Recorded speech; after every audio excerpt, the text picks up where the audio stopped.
All right, everyone, welcome back to another episode of Unbettable. It is just me, your boy Holmes, here for this episode, and it has been quite a minute since we've dropped an episode for Unbettable. We've all been away, hanging out, and spending time with our families during the holidays, and I hope all you guys have been doing the same out there as well. But I came back for a little solo episode today because man, it's a picks Friday. We have bowls tomorrow in college football. We have NFL Sunday we got to talk about. Drop a couple of NBA picks that I'll do for tonight. But I'll make this a short and sweet episode. Just wanted to get something back out there on the channel because I know we have not been dropping picks in a while, and I really apologize about that. So without any further ado, let's jump right into it. We will start off with college football first because that is tomorrow. I know there's been some bowl games going on today. There's been bowl games going on pretty much for the past couple weeks. And to be honest with you guys, I've been staying away from a lot of it. The back half of the college football betting season has been really rough for me. I started out very hot. I was feeling great in the first half of the season, and the lines and the books have absolutely killed me in this second half. I think my record has dropped down to 36, 40, and 1.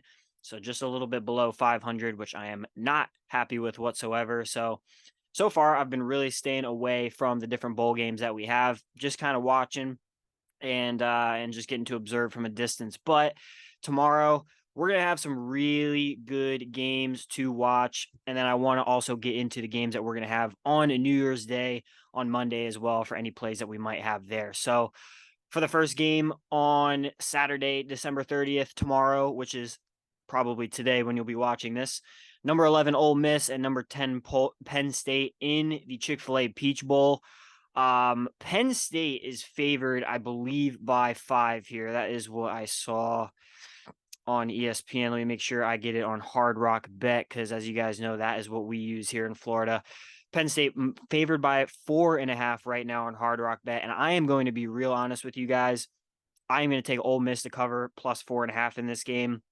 I think Ole Miss is the better team here. I do not think Penn State should be favored in this spot. I know Ole Miss has had a ton of momentum, especially in the recruiting and the transfer portal trail. They are really stacking their roster up for next year and looking to make a very, very big run, I believe, in the SEC and maybe in the national championship run as well. So I really like Ole Miss to be able to cover this. I just think Ole Miss, they can run and pass the ball very well. Penn State, they can run the ball really well. I don't really see them being very violent or versatile in the pass game. They haven't really shown that all year. I don't know why they would start now. So I'm going to like Ole Miss to cover the 4.5 in that game, and I'm going to make that probably an official play. Auburn and Maryland. This is at 2 o'clock. That earlier game was at noon. Auburn is favored by 6.5 here, and that is likely because Talia Tagovailoa has opted out for Maryland. So that puts Auburn in a favorable spot here. I will probably stay away from this game if I had to lean anything. It's probably Auburn to cover with the points here, since they were having some momentum kind of coming their way toward the end of the season as well. And they look like they're going to make a nice jump next season as well with the additions that they can get through the transfer portal and through recruiting as well. Number 6, Georgia, and number 5, Florida State at 4 o'clock. I mean, this line has gone all the way up to 19.5. People have been betting Georgia like crazy. I know everybody and their mom is likely going to be on Georgia for this game, and I hate to do it because I am a big fade the public guy in these type of situations, but man, Georgia looks too good to not take them on the spread. There's been so many opt-outs for FSU. There's been a lot of guys declaring for the draft. I mean, they're going to have a lot of roster turnover next year, and that's not me predicting that they're going to be bad or anything next year. I mean, Mike Norvell could have that roster playing just as well next year as they did this year with all the guys that he's got coming in. So I just think this year right now, Georgia is going to be a little ticked off about that SEC championship and losing to Alabama. I think they really want to put it on Florida State here. And I know Florida State has motivation too for being left out of the college football playoff, but I think that kind of works against them because I think they are now not even close to being interested in this bowl game because they were not let into the college football playoff like they rightfully believe that they should have been. So if anything in that game, not going to make it official, but I will likely lean with Georgia minus 19.5 there to cover that game.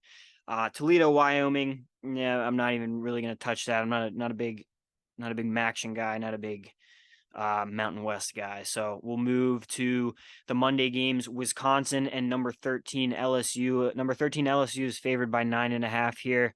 I'm actually leaning Wisconsin to cover this game. It's weird gut feeling that I feel like Wisconsin has the edge in this spot to have just a little bit more motivation than LSU.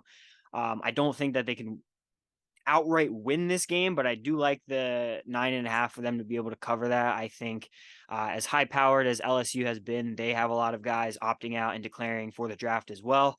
So I like Wisconsin and Luke Fickell and those boys that come in and actually challenge LSU a little bit. So going to lean Wisconsin on the spread there as well. Number 17 Iowa and number 21 Tennessee. This is Monday at 1. LSU games at noon. Listen, man, I'm probably just going to ride the under in this game. It's been working for Iowa games all year long. It's 35.5 right now. I mean, why not for the last game of the year? I really don't see Iowa trying to do any trickery or anything different. It's just probably going to be another game for them. And Tennessee, they are starting actually a freshman at quarterback, I believe.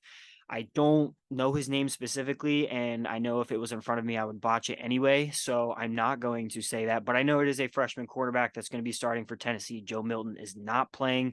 That's also why I lean a little bit toward the under here. I think that guy going up against a pretty stout Iowa defense is going to have some trouble in his first action as a Tennessee Volunteer. So I am going to be heavily leaning on the under 35.5. They're likely going to be making that a play. Number 23, Liberty, and number 8, Oregon, Monday at 1 o'clock. Oregon is favored by 17.5 here. And really, if I'm going to do anything in this game, I'm not going to take a side. I'm going to take the over in this one. Oregon, as we've seen all season long, their offense very, very high powered. While their defense has been pretty decent at times, they have been known to give up points. And this Liberty team has one of the best offenses in the nation. I believe it is ranked second in total offense in the nation. I do know that they have the best rushing offense in the nation, averaging over 300 yards a game on the ground, I believe. So I see this being very high powered, very high scoring. 67 seems like a little bit too low for me. I can totally see this as at least 70 points as a total for these two. So I'm going to make that an official play and take the over on Liberty and Oregon 67.5. Monday at 5, the first of the semifinal games, number 4 Alabama and number 1 Michigan. Michigan is favored by 1.5 in this game, and honestly, I locked this play in weeks ago. I am riding Bama money line plus 105. They're plus 100 right now on Hard Rock, so I got a little bit of value on that number, but I think that this is a spot where I cannot bet against Nick Saban, man. I have gotten burned by doing this in the past. I think him being an underdog in this scenario is a great opportunity to try and make some money here. I definitely think Alabama is that team of destiny right now in the college football playoff. They're playing with their hair on fire. They have turned everything around since that Texas loss, and they have been such a better team down the stretch. So I'm going to take them to get the win over Michigan, especially with Michigan's bowl struggles under Jim Harbaugh. And then in the Monday 8:45 p.m. second semifinal game slot, we have number 3 Texas taking on number 2 Washington. This game is honestly going to be a little bit harder for me to predict. I am leaning Texas here just because I have really liked how they have played down the stretch and taken down some really good teams. I know Washington being undefeated, it's so hard to bet against them right now or do anything against them because they continue to prove everybody wrong who bets against them. So I am going to lay off on this one for now, but come Monday, there is a chance that I can have a side on this game. I'm going to try and do a little bit more research and see if I can maybe figure out a better side for this. But officially, I am going to go with the 2 plays of over 67.5 for the Monday game, Oregon and Liberty. And then tomorrow on Saturday, Ole Miss and Penn State, we're going to take Ole Miss plus 4.5. I definitely think they can win this game outright. So I will probably put a little bit on the money line as well, plus 165 for that. So that'll be our college football. Pretty much the rest of the bowl slate that we got down the stretch. Now let's get into some NFL because we have actually our Monday night football game on tomorrow night on Saturday, which is a little odd. And then a big fat Sunday slate that we'll want to go over. I am going to have some plays in these games for you guys. So let's go over these. And keep in mind, these are just the plays that I have really right now. I've kind of just looked at these games from an outer shell perspective. Going to dive in a little bit more tomorrow and try and get maybe some better props, a better value on different plays. And we'll have a ton come Sunday morning before all the games. But tomorrow night, Detroit goes to Dallas, where Dallas is laying 5.5. Is the 8:15 Monday Night Football game, like we just said, on Saturday night. I think this is the perfect Dallas revenge spot. Coming off of that tough loss last week, I would lay the points with Dallas here. Detroit, as much as I like them, I have the Super Bowl future on them this year.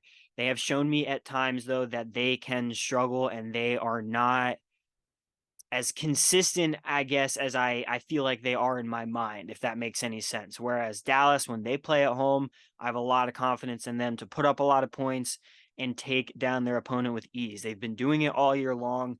Again, Dak and the Cowboys in totality did not have a great week last week. And I think this is a perfect opportunity for them coming back home to be able to put up a lot of points and cover against the Detroit Lions. So I'm going to take Cowboys minus 5.5, likely make that an official play. Um, and I actually also wanted to look Dak Prescott rushing yards at 17.5. I actually really like that as well. He's just one of those guys that'll scramble on like 2 or 3 plays, but he'll get a solid 10 yards out of it, rush for a first down. He rushes and almost like the perfect opportunities. Really, when his team needs him, there's nobody open downfield, and he has a perfect area in front of him just to be able to get a first down or close to it to extend the play. I really like Dak Prescott to be able to go over those rushing yards. So I will keep an eye on that and probably take that before it moves. Arizona Cardinals head to Philly. We are now on the Sunday slate at 1:00. Philly is favored by 11.5 at the link. This is probably not a game I will want to end up betting on. Cardinals have legitimately nothing to play for right now. And the Eagles are still fighting for positioning in the playoffs. 11.5 just seems a little too high for me. I might be tempted to buy it down, maybe tease it and put it with an alt spread. Because I might tease the total up a little bit, try and take the under on this. It is at 48 right now. Maybe if you could tease it up to like a 55, take an under on that, and then maybe go for an alternate spread on Philly of like minus 9.5 wouldn't be bad. Even if you want to play it down even more, maybe try and get a -7, get that flat number in case of the push. I think if you go down to 6.5, it might be too much juice that you wouldn't get enough out of that same game teaser. So it'd be interesting to play around with those numbers and see what I can get out of that. But for right now, at face value, I don't really love anything in that game. Atlanta goes to Chicago, the Falcons and the Bears. Bears are favored by -2.5 at home. And honestly, I do like the Bears in this spot. I know they're not really fighting for anything here either. And the Falcons still have possibility of division hopes on their mind with how bad the NFC South has been. And they also might have a shot at the wild card as well if they can get a couple more wins and some help.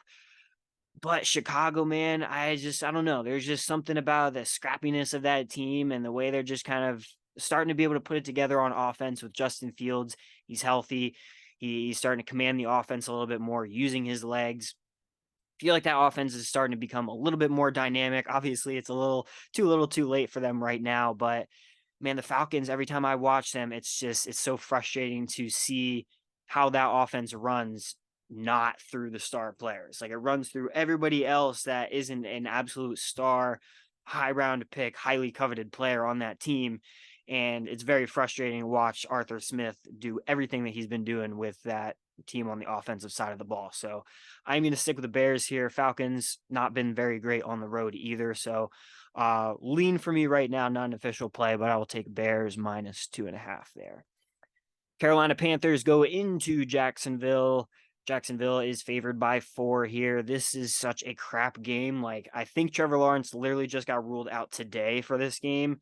So it's going to be a CJ Beathard versus Bryce Young show here. While Bryce Young has been playing better recently, this is not a game I will likely want to touch at all. If you play anything on this game, I would say put a flyer on Carolina money line. It's plus 140. Not bad value at all there. Again, for a guy in Bryce Young that has actually been playing a little bit better here down the stretch since Frank Reich was fired.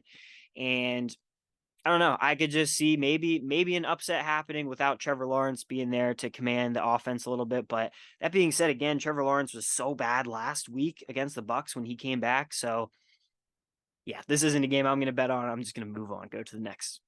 Rams are favored by 5.5 going into New York against the Giants. This is a spot where I will probably take the Rams and the points. 5.5 just kind of seems too low here. I know the Giants are switching back to Tyrod Taylor, but there is just nothing I like about this team. I think the Rams are in a great position to be able to continue fighting for a wild card spot. I mean, they are in the playoff picture right now. They have a ton to fight for. The Giants don't. A lot of what it comes down to, I think, now towards the end of the season is a lot of this motivation. Like, who's playing for playoff spots? Who's playing for pride? We just saw it last night, Thursday Night Football. Browns have something to play for, man. They have a playoff spot on the line if they win tonight. Jets have nothing to play for, and the Browns rout them under a fantastic performance from Joe Flacco. So teams like that are fighting for these playoff positions, they're undoubtedly going to go harder than the teams that don't have anything to play for. Guys are pretty much just playing for jobs next year and their sense of pride. So I'm probably going to take the Rams and laying the points here, -5.5. I'm also tempted to look at Matt Stafford passing yards in this game. It's at 256.5 right now. I will have to do a little bit more research on that prop because I will like Stafford to tear up the Giants secondary in this game. On to the next, Raiders and Colts. Colts are at home, favored by 3.5 here. This is kind of a weird game for me too. The Colts have been kind of like middle of the road all year. Like they're fighting for playoff positioning as well, but the Raiders haven't really like left yet. Like they're still competing a little bit. This is a kind of a weird game for me as well. The 3.5, I don't really love. If anything, I might take the Raiders plus 3.5 just because I like that 3.5 number there. But this is it's so weird for me. I don't think I want to put really any of my money on this game. Only if I was really forced to have to pick in this game, then I would make a pick. So I'm gonna probably skip this one for now. Maybe try and look at some props down the stretch for a game like that. This game of the week, Miami Dolphins are heading to Baltimore to take on the Ravens. The Ravens are favored by -3.5 here. Ooh, the line just moved as we speak. Ravens now -3. I might want to jump on that number because I love the Ravens here. And I hate to say this, Mondo, I know you love the Dolphins. I know all my boys out there. I know a lot of Dolphins fans out there. But listen, Ravens look damn good. Damn good. I did not expect any team to do what they did to the 49ers last week. And for them to go and do that to them, I don't know. For me, it's that puts Baltimore kind of on an upper echelon for me. Miami, we've talked about it. I need to see them beat the really good team. I need to see them beat the top tier playoff contender before I too think that they are real and legitimate contenders, because I do think that they are going to make noise in the playoffs. But they have just consistently shown time and time again that they aren't able to just get that one over on the playoff team. I will give them credit. They got it against the Cowboys last week at home. They got it against the Cowboys, and that is the best team that they've beaten so far this season. It was close, 22-20. It was a very close game. I will give them the credit for that. I just want to see it again. Can they do it again? I don't know. That's the problem for me. Can they do it 2 weeks in a row against the Cowboys and the Ravens? For me, I don't think I believe it. I want to take the Ravens here, -3. I think the push potential is good there because, I mean, even if this game goes down to the wire, man, I have so much more faith in Justin Tucker than Jason Sanders to get a game-winning field goal if put in that position. So I'm probably going to rock with the Ravens -3 here, but that is going to be such a good ass game to watch. So keep that in mind. That will be a game of the week on Sunday. A couple more 1 o'clock games. Actually, like 4 more 1 o'clock games. Damn, big slate this weekend. New England goes into Buffalo. Buffalo's favored by 14 in this game. This is actually one that I might consider taking the over on. It is set at 40 right now, and I know that you might be like, why would you take an over in a game like this? Like, isn't Buffalo just going to go up 35-0 and like that's going to be it? It's going to be game. I don't know, man. I think that there's at least a potential for the Patriots in this divisional matchup to put up at least a touchdown, get the offense cooking just a little bit. I mean, I know they've been abysmal, but they've been moving it a little bit better in past weeks than they did during that horrible stretch where they were getting shut out by teams left and right. I think this is a chance where they can at least get a few points. Buffalo, I think, is going to put up a ton of points here. This could be one of those games where, I mean, they're trying to run up the score early, maybe even rest players in the second half if they're up by so much. But the Patriots aren't going to just quit in the second half. They're going to keep trying to put up points as well. So that's my rationale for the over. Not a very confident play, I will say, but it is one that I'm leaning toward at the moment. My team, the Tampa Bay Buccaneers, are favored by 2.5 at home against the New Orleans Saints. I'm probably going to lay it with the Bucks right here, man, because the division is on the line this week. If the Bucks win this game, they clinch the division. They clinch a playoff spot. Big game for them under Baker Mayfield in a season in which 4 or 5 weeks ago, we did not think we were going to be in this position to have a chance down the stretch to have the division. I mean, the wild card is probably our best hope several weeks ago, but with the stretch of wins we've put together, with how well Baker Mayfield has played in these past few games, I mean, there's a really good chance here to lock this up this weekend, and I do love the Bucks' chance to be able to get it done. Um, I heard a stat today or something. This is like the first time in a month, maybe more, that the Saints are playing outdoors. They have been playing in domes for the past month or so. So definitely a weird change of pace for them in this game. So I like the Bucks here, home field advantage. I'm going to go with my team. Homer pick, you can call it, but I am going to go with the Bucks in this matchup to clinch a division. San Francisco goes to Washington and is laying 13.5. Honestly, this is a game where half spread is so big that I hate to say, but I still might take the San Francisco 49ers minus 13.5. If it doesn't move to 14.5, I really like the 13.5 number. Even with Jacoby Brissett playing this week, confirmed for Washington, I know he's been moving the ball better than Sam Howell in these past couple weeks when he's been like put in garbage time. But San Fran, I think this is just a revenge spot for them as well. You come off of that embarrassing loss to the Ravens last week where they put it on you and it was expected to be a lot closer than it was. I think this is a game where they want to run up the score against Washington. Brock Purdy wants to have a legacy performance, and that defense wants to give Jacoby Brissett hell all afternoon. So heavy lean to San Francisco minus 13.5 there. I will likely be taking that. If that number stays the same, I should probably jump on that now if I want that. Tennessee Titans are on the road at the Houston Texans. Houston is favored by 4 here. I've hated Tennessee on the road all year. They have been so bad on the road. I'm going to keep this short and sweet. I am going to probably lay the 4 with the Texans here. I'm actually not sure if CJ Stroud's playing. I should probably look at that before I end up making that an official play. But I do heavily lean the Texans here because Tennessee on the road has just not been that team. They are not playing for shit right now. And the Texans absolutely do have a chance to be in the playoffs for the AFC. Now to the 4 o'clock slate. Only 3 games on the 4 o'clock slate this week. Seattle is favored by 3.5 this week at home against Pittsburgh. I don't really love the 3.5 number. If that goes down to 3, I will take that with Seattle. I mean, Pittsburgh just looked revitalized under Mason Rudolph. You know, Mitch Trubisky was not good at all. Kenny Pickett has not been very great in the offense for the Steelers this year when he was healthy. So Mason Rudolph's got them boys clicking a little bit on the offensive side. So he will definitely put up a fight, I think, in Seattle, but I do like the Seahawks with the home field advantage to get one over here on the poor Steelers defense. They have not been anywhere near the defense they have been in recent years. So I can see the Seattle Seahawks being able to edge out a close win there. Cincinnati goes to Kansas City, and Kansas City is laying 6.5 here. I will almost guaranteed be on Cincinnati, or not Cincinnati, Kansas City in this game. 6.5 looks like a great number to take. Again, another revenge spot here, another get right, get back spot after a loss last week. The Kansas City Chiefs are looking to put up absolute points against a poor Cincinnati team that just hasn't looked that great since Joe Burrow has gone down. Jake Browning's had a few flashing moments, but I think the Chiefs D is actually going to feast on him this week, and it's going to be pretty bad for them. I mean, With the Chiefs getting embarrassed last week against the Raiders, do not be surprised if they come out and hang 30 before the first half is over against Cincinnati at home.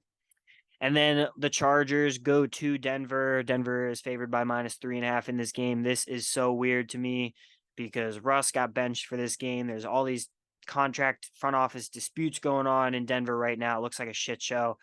I'm kind of tempted to take the Chargers -3.5 just because of all that bullshit that's going on in Bronco country. Easton Stick hasn't looked great. The Chargers haven't looked great, but is this a spot where they could miraculously pull off a win because the Denver has literally been in shambles all week? It's quite possible. So I will probably lean the Chargers to cover the 3.5 there. Might even take them outright on the money line. And then the Sunday night game, Green Bay goes to Minnesota. It is a pick 'em. Minnesota is just barely favored, -115 to -105 for Green Bay. This is a pretty tough game for me as well. The rookie quarterback starting from Minnesota, I don't know why they made the change and went to him from Nick Mullins. I thought they were just going to ride Nick Mullins out for the remainder of the season, but I don't know. They're trotting the rookie out there now. Green Bay's defense has not been good, but the offense has been like good some weeks and bad other weeks. I mean, I don't really know what to make of this game. If I lean anything, it's probably just going to be Green Bay money line. Again, rookie quarterback, I don't necessarily want to bet on that. If anything, I will bet against that. Um, but man, this is a tough game to pick, so I will likely stay away from that one. And again, a lot more picks will be dropped on Sunday before the big slate of games comes out. We will definitely go over all of that. But that's pretty much going to do it for this episode. I will have 2 NBA plays that I want to drop real quick, and we'll probably put them on the Twitter as well. These are from my boy Kyle tonight. Wanted to drop 2 plays. Trae Young over 28.5 points against Sacramento at home, and DeAnthony Melton over 22.5 points, rebounds, and assists at Houston. Joel Embiid is out for the Sixers tonight, and Melton has a lot of production on the nights that Embiid does not play. So that's why he's riding Melton there. And then Trae Young against the Kings. Apparently, both offenses are very fast paced. There should be a lot of scoring and not a lot of defense played tonight. So we like to take Trae Young over 28.5 points. That's what I am tailing for my boy Kyle. Those will be on my action. Again, if you want to follow my action picks at Austin Hart 7 _ you can find me there. I drop picks all the time for all different kinds of sports. You can find them there in real time, live bets, futures, regular picks, parlays. You can find them all there. I put everything in there. So if you want to tail, fade, anything that I play, you can see it all there. Thank you guys for hanging with me during this episode. I really appreciated it. It's been a great picks episode. Again, happy holidays to you and your family. I hope it's been a great holiday season. And Happy New Year. We look forward to doing many, many more episodes of the Unbettable podcast in the new year. And until next time, I am Holmes. Peace, y'all.